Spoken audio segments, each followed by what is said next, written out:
Got a ticket to nowhere. Come and fly away with me tonight. Can you stay till the morning? Can you tell me that everything's alright? Lose my mind and I'm falling for you. I get up, I'm in need of us too.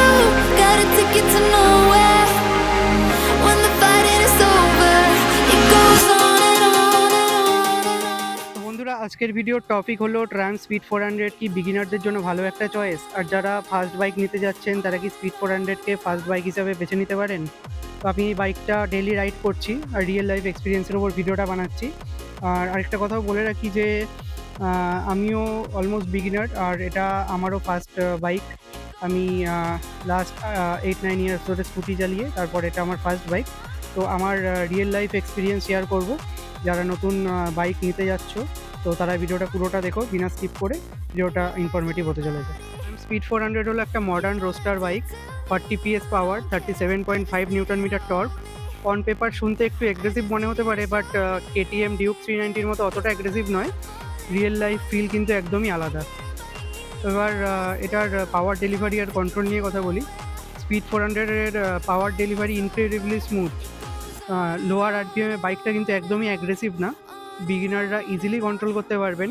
Throttle response যথেষ্ট linear, যেটা একটা new রাইডারের জন্য একদম perfect. সিটিতে slow speed control, crawling সব কিছুতে খুবই comfortable. বাইকটার ওয়েট 170 কেজি প্লাস হতে পারে, কিন্তু ওয়েট ডিস্ট্রিবিউশন অনেকটা ব্যালেন্স, মানে চালাতে খুব ভারী মনে হয় না। নিউ রাইডার্সরা ইজিলি ম্যানেজ করতে পারবে ট্রাফিকে বা স্লো স্পিডে। তো এর ওপরে বসলে কিন্তু একদমই ভারী ফিল হয় না বাইকটা। তো গাড়ির ওপর বসে ইজিলি না স্টার্ট করে গাড়িকে কিন্তু আগে পিছে মুভ করা যায়। তো এবার কথা বলি সিট হাইট আর কমফোর্ট নিয়ে। তো এর সিট হাইট হচ্ছে গিয়ে 790 mm। অনেকটা কমফোর্টেবলি ফুট ডাউন করতে পারবেন, বাট সিট কুশনিংয়ের সাথে এটার হাইট অলমোস্ট 803 mm মতো হয়ে যায়। বাট এটার সিট খুবই সফট, আর এটার সিটের যে সামনের উইথটা এটা যথেষ্ট ন্যারো, যেই কারণে পা কিন্তু ইজিলি পৌঁছে যায়।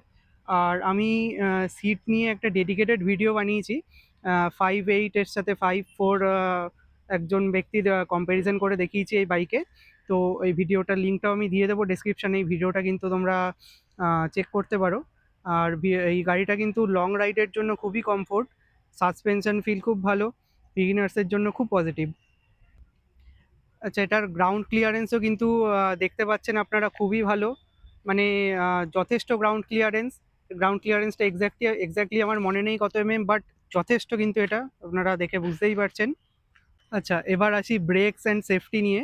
তো এই বাইকে কিন্তু ডুয়াল চ্যানেল ABS আছে, স্ট্রং ব্রেকিং পারফরমেন্স।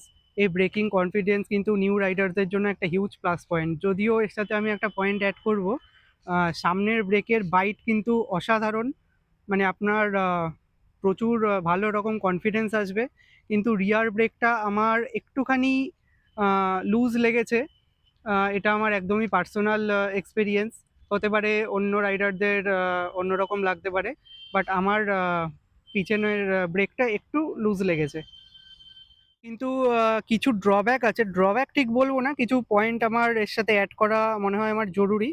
তো সেই পয়েন্টগুলো হলো স্পিড 400-এর পাওয়ারটা কিন্তু একটু বেশি যদি রাফ থ্রটেল ইউজ করেন তখন, বাট এমনি ঠিক আছে।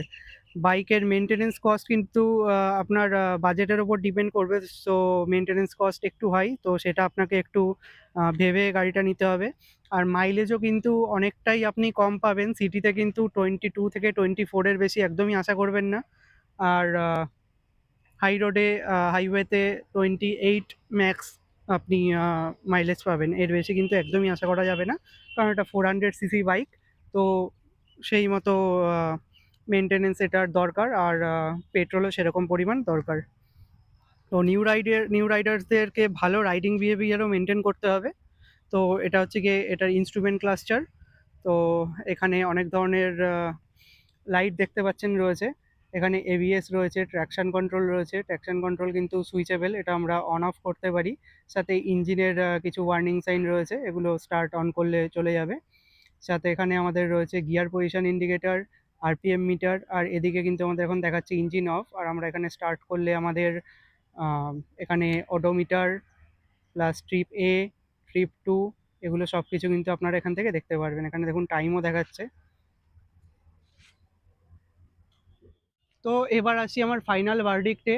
এটা স্পিড 400 কি বিগিনার্সদের জন্য ফার্স্ট বাইক হিসাবে কতটা ভালো, এটা কি নেওয়া উচিত কিনা? তো আমি বলবো, আমিও বিগিনার্স, এটা ভিডিওর শুরুতে অলরেডি বলেছি, এটা আমারও ফার্স্ট বাইক। তো আপনি যদি কামলি রাইড করতে পারেন, মেনটেনেবল রাইড করতে পারেন, তো এটা কিন্তু একটা একদম সলিড চয়েস আপনার জন্য। যদি আপনি রেসপন্সিবলি রাইড করতে পারেন, এটা ফার্স্ট বাইক হিসাবে একদম আপনার জন্য বেস্ট চয়েস হতে পারে। বাইকটা smooth, comfortable, stable, safe braking আর মডার্ন ফিচার্স ফিল্ড। কিন্তু সাডেন পাওয়ার ইউজ করার আগে আগে একটু ফিল বিল্ড করে নিতে হবে, আই মিন প্র্যাকটিস করে নিতে হবে আগে। তো বন্ধুরা, এই হলো আমার অনেস্ট ওপিনিয়ন, ট্রান্স স্পিড 400 কি বিগিনারদের জন্য নেওয়া ঠিক হবে কিনা এই নিয়ে। তো ভিডিওটা লাইক করতে ভুলবেন না, আর কমেন্ট সাবস্ক্রাইব করতেও একদম ভুলবেন না। ভিডিওটা একদম লাইক করে দিন, চ্যানেলটাকেও সাবস্ক্রাইব করে নিন। তো দেখা হচ্ছে নেক্সট ভিডিওতে। বাই।